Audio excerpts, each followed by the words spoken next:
शुरुआत करूं। वागर्थ संप्रक्तो वागर्थ प्रतिपत्तये जगतः पीतरो वंदे पार्वती परमेश्वर। महाकवि कालिदास के प्रसिद्ध ग्रंथ रघुवंश की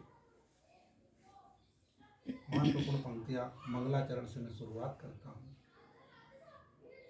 जिनके स्मरण मात्र से हमें वाक और अर्थ की प्राप्ति होती है। उन वाणी विनायक शब्द और अर्थ की प्राप्ति करने वाले शिव और पार्वती का स्मरण करते हैं। महाकवि तुलसी ने वाणी और विनायक की वंदना करते हुए वर्ण नाम अर्थ संघा नाम रसा नाम तो छंद सामपी मंगला नाम च कर्तारो वंदे वाणी विनायको से रामचरितमानस की शुरुआत की। बात वसंत पर्व की करते हैं तो मुझे याद आता है कि वसंत की परंपरा का जो उल्लेख मिलता है हमारे यहाँ का प्राचीन संस्कृत साहित्य है, उसमें उसका उल्लेख आता है। तो ऋग्वेद के 10वें मंडल के कुछ सूक्तों में वसंत की कुछ पंक्तियां हैं। प्रकृति से जुड़ी हुई चीज़ों की बातें ऋग्वेद में आती है।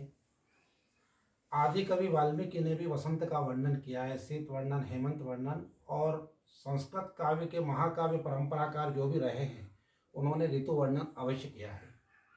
वाल्मीकि के बाद में जब बात आती है महाकवि कालिदास की, तो महाकवि कालिदास ने अपने महत्वपूर्ण खंड काव्य ऋतु संहार का पूरा एक अध्याय, उसके 38 श्लोक वसंत के ऊपर लिखे हैं। और उसमें महत्वपूर्ण श्लोक जिसमें उल्लेखनीय पंक्ति आती है, ध्रुमा सपुष्पा। वसंत कैसे आता है कि जितने भी पेड़ है उन पर फूल आ गए। ध्रुमा सपुष्पा सलिलम सपद्मः, और जल है उसके अंदर कमल खिलने लगे हैं, है ना। स्त्रियाः सकामा, और स्त्रियां हैं, काम भावना उनके अंदर उत्पन्न हो गई है ना। पवनः सुगंधी, सुगंधित पवन चलने लगी है ना। और उसके साथ साथ में जो जो सुबह और शाम है वो भी सुनहरी हो गई है। तो अंत में कहते हुए चारुतरम प्रिय ही वसंतः, यह वसंत है, यह प्रिय है और अत्यंत सुंदर है। ये महाकवि कालिदास उस वसंत का वर्णन करते हैं कि जिस वसंत में सारी प्रकृति के सारे उपादान आनंददायी हो जाते हैं, तो फिर मानव का मन क्यों नहीं होगा। बिल्कुल सही। मानव प्रकृति से जुड़ा है।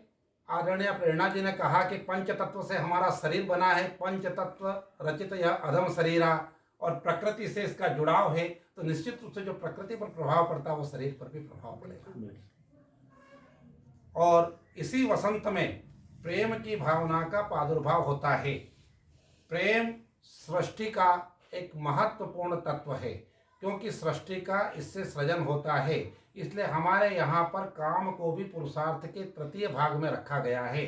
धर्म, अर्थ, काम और मोक्ष, इसके बिना मोक्ष की प्राप्ति संभव नहीं है।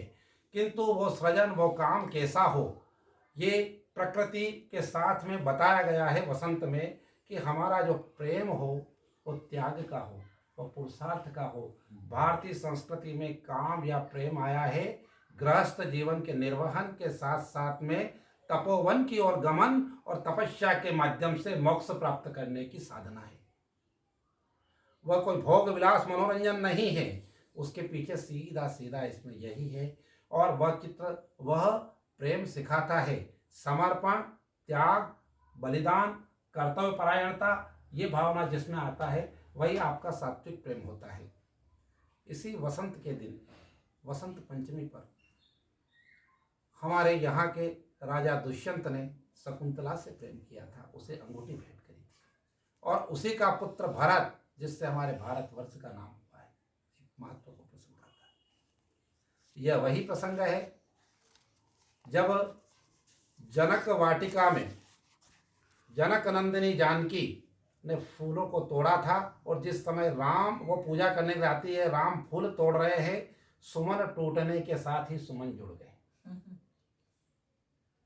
वसंत जोड़ने का काम करता है। आगे बात करते शूद्रक के मत्स्य कटिकम में वसंत का उल्लेख आता है। इसके साथ में बढ़ते हैं तो महाकवि भास ने वसंत वर्णन पर बहुत अच्छी बात कही है कि खगाह वासोपेता सलिलमवगाढ़ो मुनिजना प्रदीप्तो अग्निर्धूमो मुनिवनम, की स्थिति यह है कि पक्षी घोंसले की ओर जा रहे हैं, मुनि लोग संध्या वंदन के लिए जल में तालाब में स्नान करने के लिए उतर रहे हैं, प्रदीप्त अग्नि आश्रम में अग्नि की धूम उठ रही है। जिस प्रकार के जो दृश्य आते हैं वो सारे दृश्य प्रकृति से जुड़े हुए और वो शुद्ध प्रेम के परिचायक होते हैं। और यह परंपरा लंबे समय तक संस्कृत साहित्य में चली। अश्वघोष ने भी इसका वर्णन किया है। अश्वघोष के बुद्ध चरित्र में भी वसंत का उल्लेख आता। इसके साथ साथ में संस्कृत के जितने हैं महाकाव्य परंपरा, खंड काव्य परंपरा के संस्कृत विद्वानों ने इसका वर्णन किया है। और आखिरी संस्कृत का विद्वान जिसका नाम जयदेव आता है, गीत गोविंद, उसमें वसंत का बहुत उल्लेख है। गीत गोविंद के वसंत के ऊपर तो नर्मदा प्रसाद उपाध्याय विद्यानिवास मिश्र ने हर गीत के ऊपर, हर चतुष्पदी के ऊपर उन्होंने चित्र, भारत में विभिन्न भागों में चित्र बनाए गए, उन चित्रों में कहाँ का वसंत का वर्णन है उसका उल्लेख करके एक बहुत बड़ा संग्रह निकाला है। मैं सौभाग्यशाली हूँ कि नर्मदा प्रसाद उपाध्याय के साथ में काम करने के लिए उस प्रोजेक्ट में सहभागी रहा हूँ और उसमें कुछ मेरा भी योगदान है। तो एक प्रकार से क्या है कि वसंत न केवल दृश्य रूप में, चित्रों में भी, भारतीय चित्रांकन की परंपरा में भी लघु चित्र जिसको मिनिएचर्स कहते हैं उसके अंदर भी वसंत से जुड़े हुए काफ़ी चित्र है ना। तो एक प्रकार से बड़ी लंबी परंपरा वसंत की रही। और हिंदी में वसंत का उल्लेख आता है। इसमें मलिक मोहम्मद जायसी के पद्मावत में वसंत का उल्लेख है। आगे चलकर रीतिकाल में तो प्रत्येक कवियों ने इसका उल्लेख किया है, जिसमें पद्माकर का नाम बड़े आदर के साथ लिया जाता है, घनानंद का नाम लिया जाता है, बोधा और आलम ने भी उसका उल्लेख किया है। और पद्माकर का तो कूलन में, केलिन में, कछारन में, कुंजन में, बनन में, बागन में बगरो बसंत है, उसका उल्लेख उसमें आता है। तो ये परंपरा हिंदी में हो गई। थोड़ा हम आगे की तरफ बढ़े तो आंग्ल साहित्य में ऑड टू ऑटम, जो कि मेरे सामने अंग्रेजी के विद्वान व्याख्याता शर्मा जी बैठे हुए हैं, उन्होंने ऑड टू ऑटम किड्स का याद आता है। और हम जब शैली का पढ़ते हैं इसमें तो स्काईलार्क, तो ये सब कविताएं भी उससे जुड़ी हुई है। तो कहीं न कहीं हमारे यहाँ की भारतीय परंपरा का वसंत वर्णन पाश्चात्य में भी गया और पाश्चात्य कवि भी उससे प्रभावित हुए और उन्होंने भी इसके ऊपर लिखा है। पर जो वसंत और वसंत पर जो प्रेम का उपादान, उसके साथ साथ कुछ उसकी विकृति ये आई कि पाश्चात्य में 3री शताब्दी के अंदर एक संत का बलिदान हुआ प्रेम के नाम पर। 13वीं 14वीं शताब्दी में वैलेंटाइन हो गया और आज उसके नाम से पूरा सप्ताह मनाया जाता है और प्रेम का प्रदूषित रूप सामने आ गया। प्रेम करना प्रत्येक प्राणी का जन्मसिद्ध अधिकार है, क्योंकि सृष्टि में पैदा हुआ है, प्रेम करे। पर प्रेम की सात्विक भावना, सात्विक प्रेम होता है, वही आगे चल करके आपको निर्वाण प्राप्ति में सहायक होता है। कलुषित प्रेम कभी आगे नहीं बढ़ता। तो ऐसी स्थिति के अंदर हमारे यहाँ के साहित्य ने प्रेम को, सृजन को हमारे पुरुषार्थ चतुष्टय में स्थान दिया है। और वहाँ पर प्रेम लवर्स से शुरू होकर के लव स्टोरी और लव स्टोरी से लेकर के आगे चल करके ऐसे हो गई है कि वो लव डिप्रेशन का एक कारण बन गया, मनोरंजन में परिवर्तित हो तो जो लव के साथ डिप्रेशन जुड़ गया, निराशा जुड़ गई, जबकि प्रेम का इससे कहीं से कहीं तक संबंध नहीं है। तो वसंत हमें याद दिलाता है कि हम हमारी जड़ों की ओर लौटें, जैसे कि प्रेरणा ने कहा था। अगर जड़ों की ओर लौटते हैं तो वसंत का शुद्ध रूप आएगा। ये बात तो वसंत पर हो गई है। दूसरा सेगमेंट में बात करना चाहूंगी, यदि समय हो तो। महाकवि निराला पर बात नहीं करूंगा तो बात अधूरी रह जाएगी। महाप्राण हिंदी का वह कवि रामविलास शर्मा ने कहा कि वह हिंदी का ऐसा कवि था जो खून सुखा कर लिखता था, संपूर्ण जीवन अभाव में बीता पर समझौता कभी नहीं किया। फाका मस्ती पर लिखने की खुददारी, माँ सरस्वती का देने, माँ के ऊपर उसने जो पंक्तियां लिखी मुझे याद आ रही है। वरदे वीणा वादिनी वरदे, प्रिय स्वतंत्र अमृत मंत्र नव भारत में भरदे, काट अंध उर के बंधन स्तर, बहा ज्योतिर्मय निर्झर, कलुष भेद तम विकार हर, नव पर नव स्वर दे, वीणा वादिनी वरदे। ऐसी कविता लिखने वाला महाकवि, जिसकी वीणा वादिनी वाली कविता हमने कोर्स में पढ़ी थी और अभी भी कोर्स में चलती है। तो ऐसे महाकवि को मैं प्रणाम करता हूँ। निराला ने बहुत लिखा, हर बात पर उन्होंने चुनौती के साथ लिखा। उनकी राष्ट्रीय भावना ऐसी है, भारती जय विजय करे कनक शस्य कम धरे, जो है राष्ट्रीय भावना की उनकी कविताएं हैं। उनकी कविता में फिर वो भारत के सोए हुए पौरुष को जगाना चाहते हैं, जिसमें कहते हैं कि जागो फिर एक बार, शेरों की मान में घुस आया है सियार, जागो फिर एक बार। ये निराला के पौरुष की कविता है। और निराला जहाँ बात करते राम की शक्ति पूजा की, तो धमनियों का खून बोलने लगता है। होगी जय जय हो पुरुषोत्तम नवीन, यह कहकर महाशक्ति हुई राम के वदन में ली। उसके अंतिम पंक्ति, क्योंकि उनके साहित्य को छूएंगे तो बहुत लंबे 2 घंटे बोल सकते, पर अपने हमारे पास समय की सीमा, सबको बोलना है, इसलिए कुछ मैं मामूली यानी आपको थोड़े थोड़े से बता रहा हूँ कि किस प्रकार से लिखे हैं। जूही की कली बहुत महत्वपूर्ण कविता, महावीर प्रसाद द्विवेदी ने सरस्वती पत्रिका में छापने से मना कर दिया था। कविता वापस बेरंग आ गई। निराला के पास तो पैसे भी नहीं थे छुड़वाने के लिए, पैसे देना है, जैसे तैसे करके उसको छुड़वाई। पर जब वो कविता आई तो निराला का आत्मविश्वास था कि ये कविता हिंदी साहित्य की मुक्त छंद कविता की एक प्रतिनिधि कविता होगी। और 1936 में वो कविता ने अपनी ताकत को सिद्ध कर दिया, जूही की कली।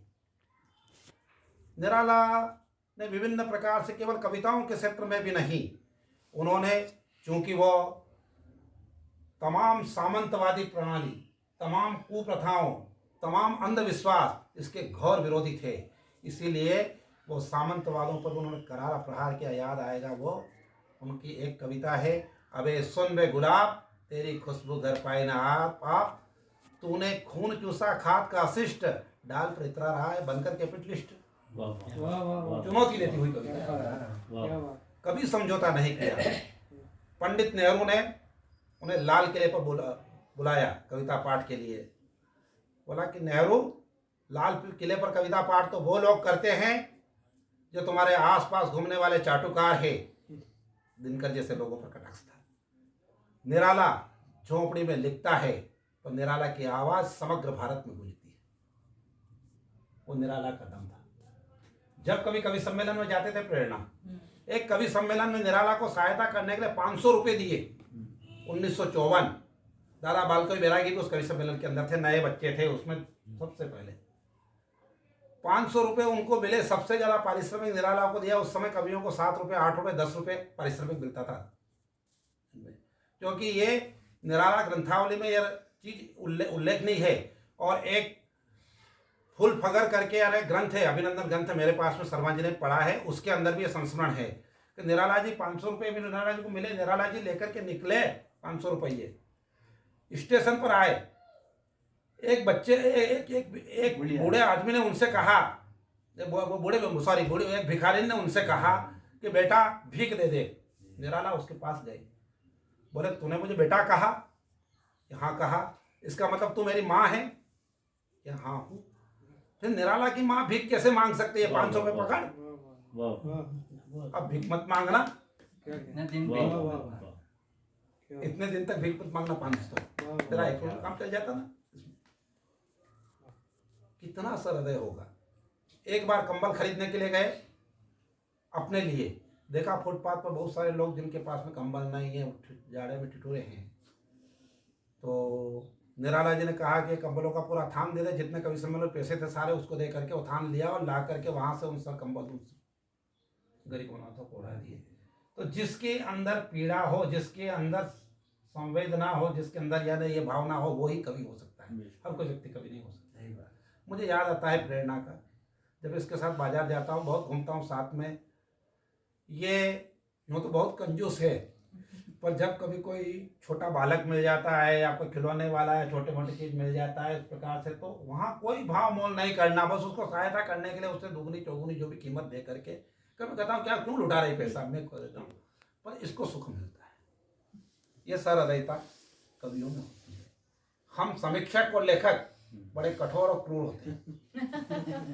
ये समालोचना आलोचना दोनों है ना, क्योंकि उसमें तो ये कुल मिला करके तो एक ये है, निराला जी को हम याद करते हैं, माँ वाग्देवी की हम आराधना करते हैं समझ। और आपने जो समय मुझे दिया है और यहाँ बात करने के लिए जो मुझे यहाँ अवसर मिला है, निराला को हमने याद किया, माँ सरस्वती को याद किया, वसंत को हम याद कर रहे हैं।